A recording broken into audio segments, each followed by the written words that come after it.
SceneOnEV.com has shows that'll help answer so many of the questions you might have about electric vehicles. Worried about the cost? Hit up SceneOnEV.com and watch Thrift and Frugality. Learn that credit, rebates, or tax incentives may help make EV ownership more affordable. It's true. Electric vehicles are worth watching. Head to SceneOnEV.com to learn more.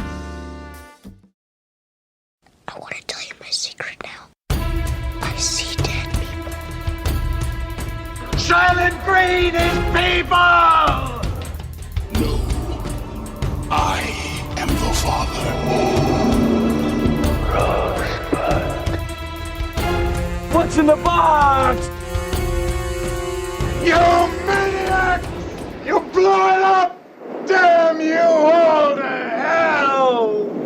Hello and welcome to another Slate spoiler special. I'm Dana Stevens, Slate's movie critic, and today I'm joined by Slate associate writer Nadira Goffe. Hey, Nadira. Hey, Dana. How are you? Very well. Nice to talk to you for the first time under your new title, associate writer at Slate, so congrats on that.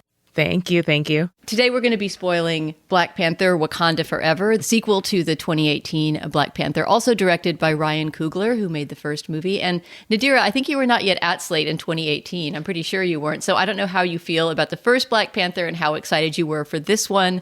I am on record as being someone who's pretty Marvel skeptical in general, especially with this later phase of Marvel. I feel like they're really, really pushing it with the constant spewing of content. But I will say that I was excited for this movie and to see what Ryan Coogler did with this franchise, especially with the challenge of having lost the Black Panther himself, Chadwick Boseman, in the intervening 4 years since the last film. So before we get into this one, I wanted to hear, just in general, what your disposition was toward Marvel, toward Black Panther, and how you walked into this movie. Yeah, well, I'm a bit of a Marvel apologist.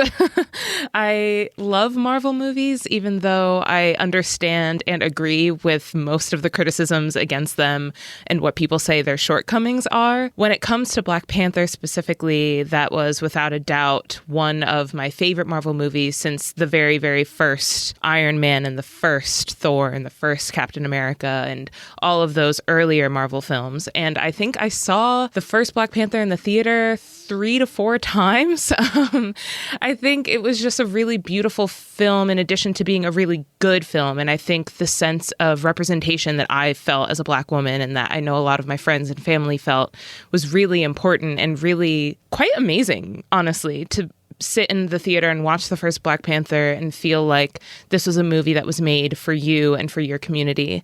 And so I was really, really excited to see the second one, especially given the passing of the late Chadwick Boseman. And I did really enjoy this movie. I don't think it's as good as the first one, and I'm really excited to talk about why. But overall, I thoroughly enjoyed it. Yeah, I mean, remembering how kind of historic the first Black Panther felt, there was something, especially coming in the middle of the Trump administration. And, just at that moment in our own reckoning with our racial history, that movie felt so powerful. I mean, obviously, I'm not coming from, the community that feels represented by it, but I could feel the power of that representation and the utopia of it, which I think is something I wanted to start with in talking about this movie, because something that this movie does that most Marvel movies don't. And I think this has to do with, representation and with what Ryan Coogler is trying to do with the franchise, is that it imagines this Afro-utopia in Wakanda. And this is really, especially since Chadwick Boseman is gone, a movie about Wakanda as much as it's about any one character there, right? It's about imagining that space and that state and the kind of futuristic beauty of that place. And so I wanted to maybe start there because I think one of the strongest parts of this movie is its opening and the time that it spends in the culture of Wakanda, so that we get to know a bit more about the country than we did in the first movie. But before we even get to that, I want to talk about my favorite moment possibly in this movie, which is before the credits even roll. I was so moved by the pre-credits, I don't know what you would call this, but the Marvel tag, the moment where the Marvel logo appears at the beginning of the movie, which historically is generally this rundown of all the heroes, right? I know you know the thing I'm talking about. There's this sort of comic book looking, flip book style animation where usually you see, oh, it's Captain America and it's the Hulk and it's this and that. But all we see in this particular logo run-up is Chadwick Boseman in, images from the first movie and, maybe some stills. I'm not sure where they're pulling all of those images from, but it's almost like a memorial montage of him. And it was just very solemn and very beautifully done and made it really clear that this movie in part was going to be an act of mourning, which I think is the strongest part of this movie. I think when it tries to be an action movie and to bring in all these different characters and to further the franchise in all these brand appropriate ways, it gets really overstuffed and kind of boring toward the end. And we'll get into that. But I think as a portrait of a community in mourning, which is, of course, Wakanda at the beginning of this movie, but is also all of the fans who are mourning Chadwick Boseman, it succeeds beautifully. Yeah, I completely agree. Interestingly, this movie actually starts off, the very, very first thing we see is a very harried and distraught Shuri trying to save T'Challa, obviously off screen for very obvious reasons. And so Shuri is in her lab trying to synthesize this heart-shaped palm in order to save T'Challa, who is on his deathbed dying from an undisclosed illness. It obviously doesn't work.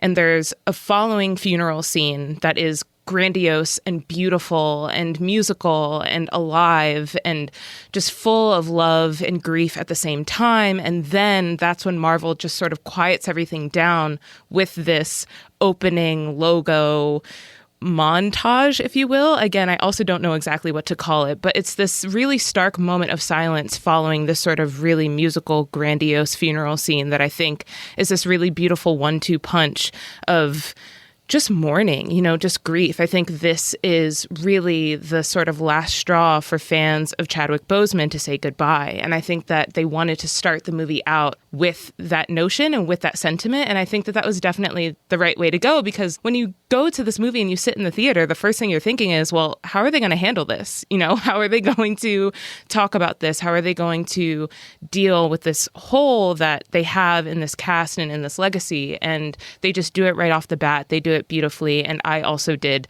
definitely shed a tear or two.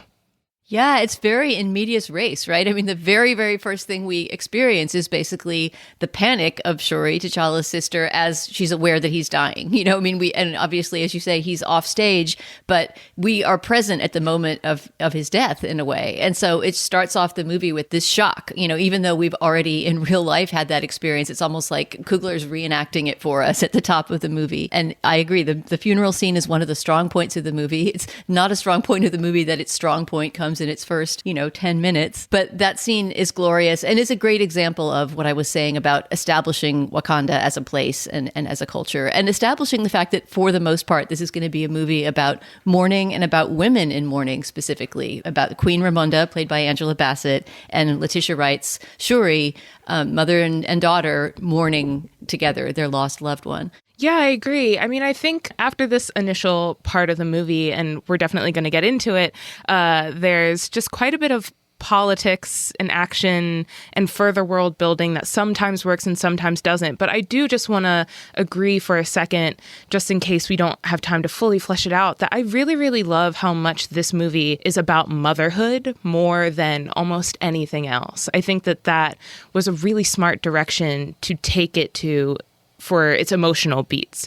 We all lost Chadwick. It was really, really sad to lose him and to lose what he would mean to the franchise. But I think grounding this movie in a sense of responsibility and in a sense of mothership and motherhood, I think was really, really smart and really, really touching. Totally agree. All right, so let's get into the global politics part of the movie, which is, where the villain comes in, although the villain takes a while to join this movie, because as we begin, we're exploring, I think kind of interestingly at the beginning, this power vacuum that has been left by the death of T'Challa, the Black Panther, right? So Wakanda is now kingless. Queen Ramonda, his mother, has ascended to the throne, and we see her at this international political meeting, and there's just something so funny about that world meeting up with the world of Wakanda, right, where she walks in this incredible regal garb and sits down to answer questions about vibranium. Because in keeping with this in general, with Black Panther being a series about colonialism and about the effects of colonialism, there is now a fight around the world about what's going to happen with vibranium, this super element that, as far as we know, exists only under the ground of Wakanda and that has made Wakanda into the spectacularly advanced nation that it is. And essentially, the international community is trying now to get its hands on vibranium. There They're even secretly trying to mine what they think is an underwater source of vibranium. And Queen Ramonda just lays down the law and says, no, vibranium is ours. Yeah, at the end of the first movie, it's T'Challa who opens the world up to the reality of Wakanda, which is that Wakanda is not this poor nation, as they had so assumed, that Wakanda is actually sitting on this wealthy surplus of vibranium, this very, very special metal, as I guess we could maybe call it. And so since his passing, there was a promise that he made that just wasn't fulfilled, which was that he would use the vibranium to sort of help, I guess, the betterment of the member states of the UN. I don't know. It was sort of unclear. But now these, of course, greedy, powerful countries, as we are supposed to take them as, which is, you know, in my personal opinion, very accurate, are now pilfering other places looking for vibranium. And it's leading to all sorts of international conflicts, whether it be French mercenaries trying to steal it or covert operations by Navy SEALs trying to look for it underneath the Atlantic Ocean. Right. And as we're about to find out as the sort of action portion of the movie begins, there is more vibranium in the world besides that beneath the ground of Wakanda. But let's take a quick break for a word from our sponsor, and we'll get back to that part of the story. This Slate Spoiler Special is brought to you by Progressive. Are you thinking more about how to tighten up your budget these days? Drivers who save by switching to Progressive save over $700 on average, and customers can qualify for an average of 6 discounts when they sign up. A little off your rate each month goes a long way. Get a quote today at Progressive.com. Progressive Casualty Insurance Company and Affiliate. National annual average insurance savings by new customers surveyed who saved with Progressive between June 2020 and May 2021. Potential savings will vary. Discounts vary and are not available in all states and situations.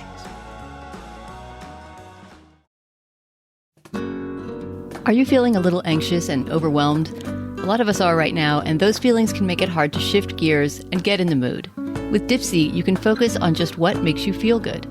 Dipsea is an app full of hundreds of short, sexy audio stories designed by women for women. These stories bring scenarios to life with immersive soundscapes and characters, no matter who you're into or what turns you on.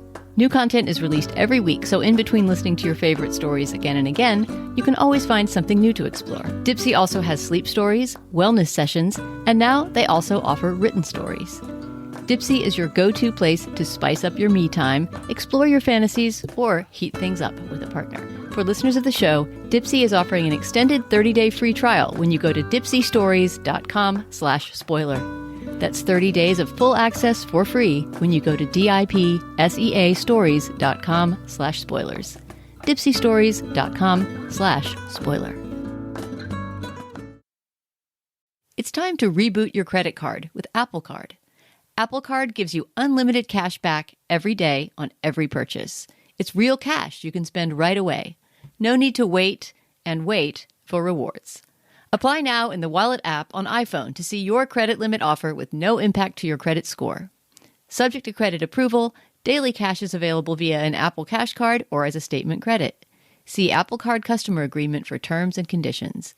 Apple Cash Card is issued by Green Dot Bank, member FDIC. Accepting an Apple Card after your application is approved will result in a hard inquiry, which may impact your credit score. If you enjoyed this show, please consider signing up for Slate Plus. Slate Plus members get an ad-free experience across the network. They also get exclusive content on many shows. And of course, you will be supporting the important work we do here at Slate and at the Spoiler Special. Sign up today at slate.com/spoilerplus to help support our work. All right, so Nadira, we're back with Wakanda Forever. Let's get into what I consider Act 2 of the movie, which is the entry of the villain. Every Marvel movie, of course, needs its charismatic villain. We can talk about whether this particular villain is charismatic or not. But of course, I don't think there's maybe any Marvel movie that had a more charismatic villain than the first Black Panther, right? The Michael B. Jordan character, Killmonger, who, as we will see, does get a short, not quite cameo, but a short moment in this movie later on. However, he is not the main villain because, of course, he has departed this world. So do you want to introduce us to the bad guy of Wakanda Forever? Sure. So this film's bad guy is Namor, who shows up in a very interesting, I don't know if I'd call it spectacular, but interesting way. So, as I mentioned before, there's this sort of Navy SEALs operation, this U.S. operation to look for more vibranium. Using the only vibranium detector that exists in the world, they locate some vibranium underneath the Atlantic Ocean. As the Navy SEALs are trying to mine this vibranium, they are attacked by what at first appears to be sirens who use a siren song to get all of the crew members on deck to commit a mass suicide, which then seems to be blue-skinned warriors once they get out of the ocean and start climbing the ship. And then, as all of this sort of mayhem is happening and the blue-skinned warriors are attacking the Navy SEALs and the government officials, we see Namor, who hasn't yet said his name or hasn't yet revealed anything about himself, but all we know is he's a part of this group of people. He does not have blue skin. He has wings on his ankles that help him fly. And we see him menacingly lift up above the rest of the mer people, warrior, blue skin, siren group whose name we don't know yet, as the rest of the Navy SEALs are trying to get away. Right. So we suddenly have this new culture introduced, not new, I guess, to the comic universe, but new to the cinematic Marvel universe of mer people, blue-skinned, avatar-like. We don't exactly know what their story is, but we're completely unaware of where they come from or what their game is up until Queen Ramonda has asked her daughter to burn her mourning garments, which Shuri is resisting doing. She's having trouble letting go of her brother in that way. And then suddenly they are surprised by the arrival of this winged marine god in their midst. He wants them to track down the scientist who has made this vibranium detector so that they can protect the vibranium that apparently also exists in their underwater kingdom of Talokan.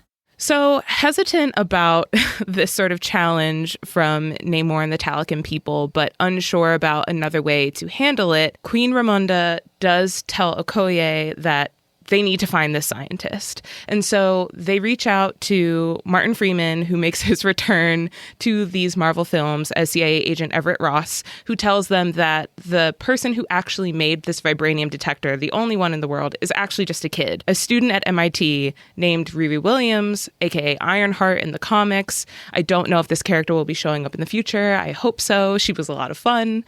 And so Okoye and Shuri go on this adventure to try and get Riri to go back to Wakanda to protect her from Namor, who surely will kill her since she's the only one in the world who knows how to make this vibranium detector.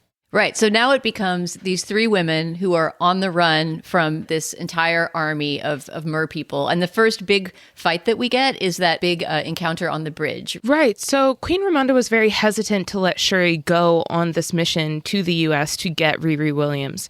And when Okoye is bested and Shuri is kidnapped, Angela Bassett, as Queen Ramonda, has this really, really emotionally stirring scene where she explains to the whole council that she has to take strict action against Okoye, who she advised against taking Shuri along with her on this mission, because at this point, you know, she's lost her entire family.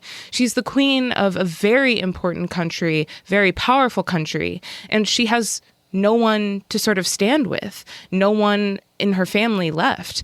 And she really wants Shuri back, and she doesn't trust Okoye to get the job done. And so this is also where we see the reintroduction of Nakia, Lupita Nyong'o's character, who we find out has been out of Wakanda for 6 years since all of the actions in Endgame where everyone banded together to defeat Thanos.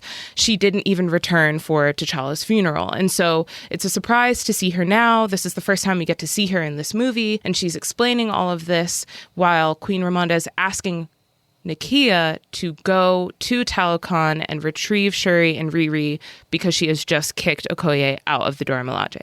Right. So that's just the moment of recruitment. Again, I would argue in terms of pacing comes a little late in the movie. I mean, we're just so thrilled to see Lupita again. And she's, I think, as in most movies, she's in one of the high points of the movie. I wish she had entered a little earlier and gotten more to do. But when she does get something to do, as you say, it's important. She's sent solo to the underwater kingdom of Talokan to fetch the two hostages. So do you want to talk about the extraction process and that portion of the movie? Sure. So it's actually really simple. You know, after Nakia is hired by Queen Ramonda, well, hired is maybe, I don't know if that's the word I'd use, but after she's recruited by Queen Ramonda to retrieve Shuri and Riri, Nakia goes to Mexico to try and find a sort of entrance point towards this underwater world of Talokan. Needless to say, after a whole bunch of really fun secret spy moments where we see her speak different languages and have different costumes and all of this stuff, she finds the underwater location. Upon retrieving Shuri and Riri, she fatally wounds a Talokan guard, which then sets off this declaration of war. Yeah, and that's a crazy moment in the movie, because up until then, to the extent that there's been a villain, the villain has been the international attempt to colonize and own all of the world's vibranium, right? And then suddenly this moment, somebody who we thought was an ally seeking help, Namor, the underwater king, becomes this fierce warrior who now wants to wage war upon Wakanda. A big shift in the energy for the second half of the movie. But it does give a chance for the second Black Panther to emerge. And this is a moment that I think could have been, and at some moments is, amazing, but it kind of gets thrown away by the end of the movie, which is that Shuri herself, the sister of T'Challa, decides to take over the identity of the Black Panther. And then there's this great kind of science montage, or, you know, whatever the Marvel version of a science montage of, you know, her suit being created and suits being created for her fellow soon-to-be superheroes, Ironheart, which becomes the identity of the Riri Williams character. And I don't know if there's a superhero identity for Denai Guerrera's character. Did you catch that? No, I don't think so. I think Okoye just gets reinstated in the Dora Milaje. So an important sort of intermediary thing that happens here is that after Nakia ends up killing one of the Talokan guards, upon extracting Shuri and Riri from the underwater realm, Namor launches this sort of half-step war where he basically causes a lot of destruction. He infiltrates Wakanda, all for the purpose of killing Queen Ramonda. So Angela Bassett's character, Queen Ramonda, is now dead, and it leaves Shuri with not only the mantle of the Black Panther to be worried about or to consider, but also with the mantle of the throne. You know, she's the next remaining heir of the throne, and now also grieving the loss of her mother in addition to her brother. And so it is after this loss, and after retrieving some magical fibers from the world of Talokan that resemble the sort of magical powers of the heart-shaped herb, that Shuri is able to accurately synthesize a new heart-shaped herb, which is something that she couldn't do at the beginning of the movie to save her own brother, and then ingest it herself to become the Black Panther. All right, so we're moving into the last act of Black Panther Wakanda Forever now, and I think we should take another break for a word from our sponsor. Hey everyone, actress, singer, and entrepreneur Keke Palmer has a hilarious new podcast, Baby, This is Keke Palmer, on Amazon Music, and you're going to want to check it out. Keke has a lot of burning questions that keep her up at night. For instance, remember Tom from MySpace? Remember that guy with the smile and that little white t-shirt? What happened to him?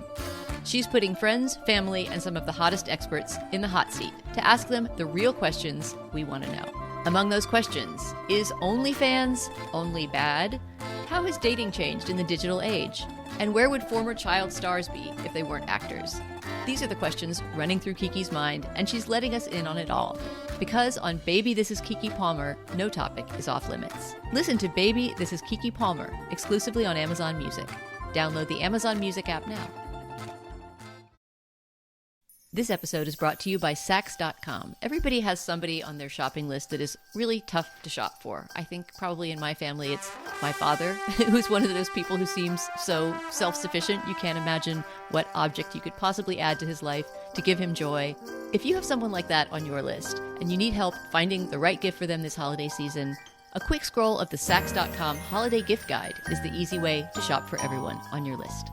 They have everything, from whiskey glasses to handheld weights to beauty sets to fine jewelry. Saks.com editors have curated the best presents, like La Mer skincare sets handpicked by their beauty team, and cozy Montclair beanies that everyone wants to be wearing for the office commute. For the hardest to please, the editors at Saks.com have picked out Baccarat barware and Versace home decor. Saks digital stylists are even available to give you free gifting help and personalized recommendations, whether you're shopping for others or for yourself. Plus, free shipping, free returns every day at Saks.com.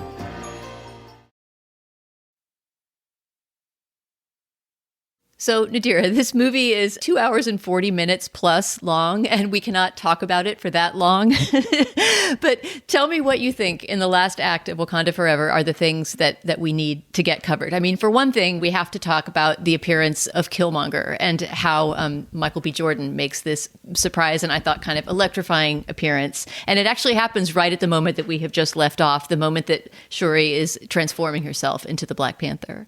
Right. So if you'll remember from the first movie, Becoming the Black Panther, it comes along with this entire ritual where you ingest the heart-shaped herb, you are put to sleep, you're buried, and then you wake up in the ancestral plane. And when you're awake in the ancestral plane, you get to have some sort of counsel with your ancestors. And ideally, you would see an ancestor who you most wanted to talk to or who had the most pressing advice to give to you. And surprise, surprise, Shuri is, of course, expecting to see her mother, Queen Ramonda, but instead we get this really, as you said, electrifying presence of Killmonger, who shows up in the ancestral plane and basically tells Shuri that she is like him in the sense that she's willing to do what needs to be done to enact vengeance instead of this sort of moral high ground that has been the standard for Marvel movies almost as a whole, but for Black Panther especially.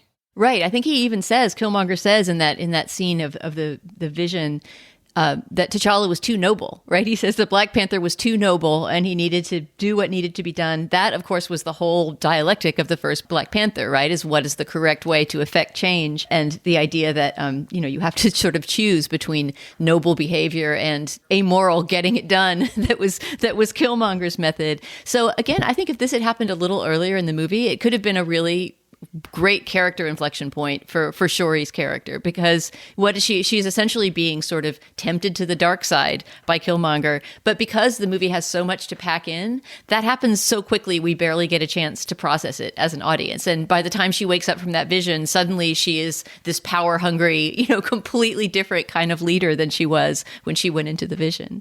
Right. So a few things happen after this. Okoye is brought back into the fold after the death of Queen Ramonda, so she's back as a part of the Dora Milaje. They being Shuri and Riri, figure out a way to weaken Namor. They realize that he's been taking oxygen both from the air and from water or something like that, and so he's twice as powerful. So they work together to build this chamber that will essentially dry him out and prevent him from getting oxygen from at least water and the ocean. And so they figure out a way to weaken him. They also have this really touching scene between M'Baku, who we haven't mentioned yet, played by Winston Duke. He becomes the sort of main ear or counsel to Shuri once she's left as heir to the throne, which leads M'Baku to warn Shuri against killing Namor because he's referred to by his people as the feathered serpent god. And if you kill a god, it's very unlikely that the people who worship that god will ever forgive you, and it will be a lifelong eternal war. And so he warns her against killing Namor if it comes down to it. But because of her previous conversation with Killmonger, she's definitely more on the warpath. Right. And it's funny to see M'Baku, who played, more or less the opposite role in council scenes in the first Black Panther, becoming the peacemaker. Also, just a shout out to Winston Duke, who's so funny and such a scene stealer. Absolutely love him in everything. But it's, I think, pretty well known that the action unit of Marvel movies is completely separate from the other director. So this is just a moment when the action unit seems to have stepped in and directed this entire shipboard sequence that is the grand battle between the nation of Talokan and the Wakandans. And to me, that whole scene, I just felt like we've already seen a lot of battles in this movie. We know what the stakes are. It just seemed, I just kept feeling that it was a waste of screen time and resources to have like that huge of a CGI boat battle at the end of this movie. Yeah, I agree, especially when the first battle scene, the one where Queen Ramonda ends up dying, is really compelling. In that first battle scene, we get to see water basically wipe away and destroy lots of Wakanda and lots of the villages and the towns. And we get to see these heroes trying to save innocent women and children and innocent villagers. And we get to see Queen Ramonda have this really, really amazing sort of final stand. And I think all of that was much more compelling than what is supposed to be this final, even greater, even bigger battle. And so I was just hedging my time a little bit and hedging my bets on like, okay, well, how is this going to end, Completely agree. That's a moment when you feel like this had to be inserted so that, people that are the true hardcore Marvel fans get to see their heroes in suits coming to save the day, and it's somewhat generic. But it does end in a moment that's more personal, that brings back some of the real feeling of the stakes of war, the way that that first battle scene in Wakanda does.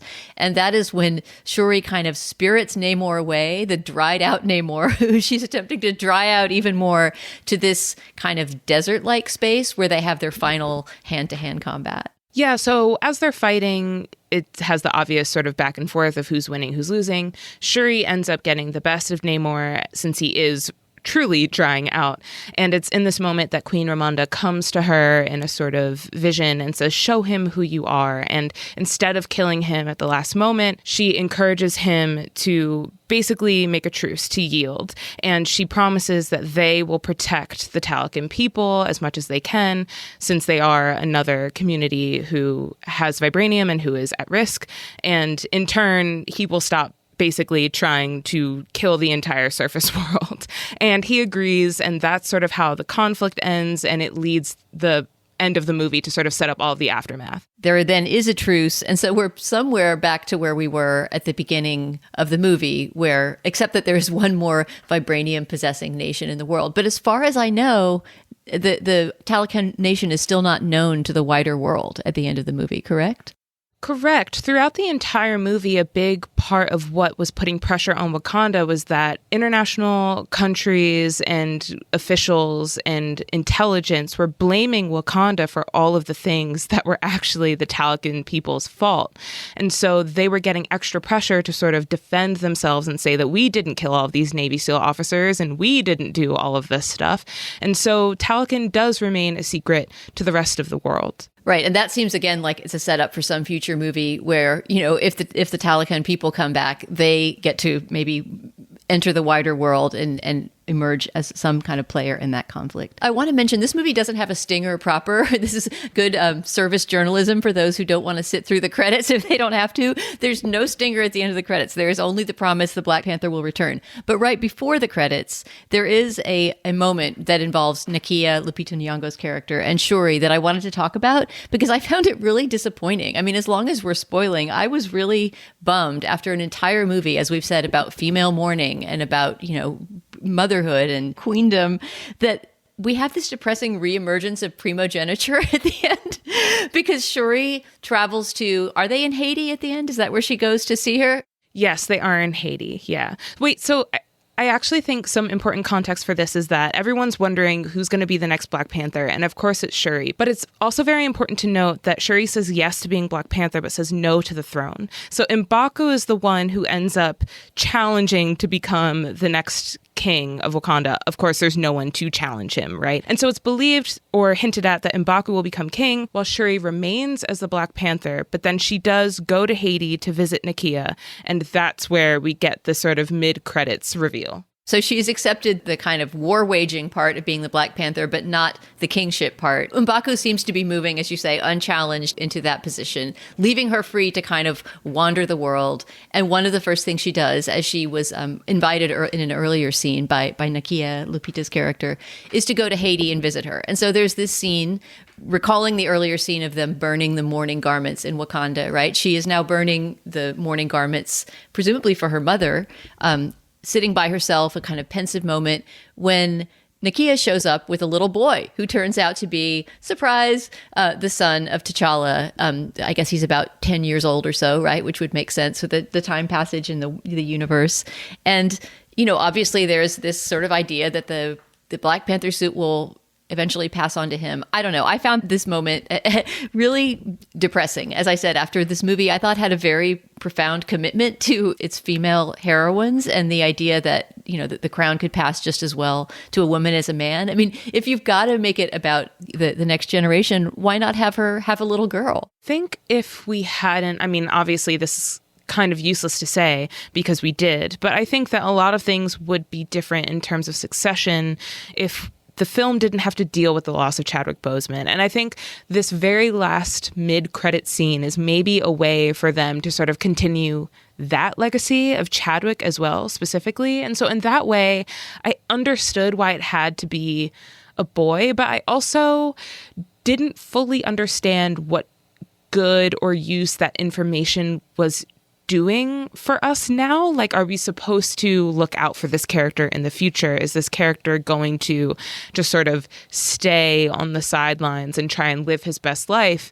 I'm not sure. I wasn't really sure what to make of it. I found it slightly moving, but I found it more so confusing and opening up of a lot of questions than I did anything else. Well, Nadira, we were promised that the Black Panther will return. When he or she does, will you come and spoil the next movie with me as well? Gladly. So thanks so much for coming in to spoil. It was a lot of fun. And thanks to you listeners too. Please subscribe to the Slate Spoiler Special podcast feed. And if you like this show, remember to rate it and review it in the Apple Podcast Store or wherever you get your podcasts. And of course, if you have suggestions for movies or TV shows you think we should spoil in the future, or any other feedback to share, you can send it to spoilers@slate.com. Our producer today is Kristie Taiwo-Makanjuola. Alicia Montgomery is the Vice President of Audio at Slate.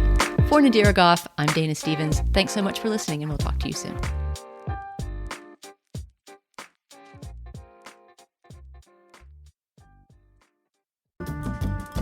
Scene on EV.com has shows that'll help answer so many of the questions you might have about electric vehicles.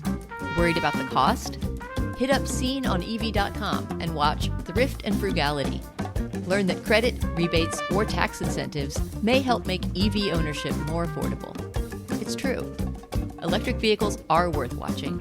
Head to Scene on EV.com to learn more.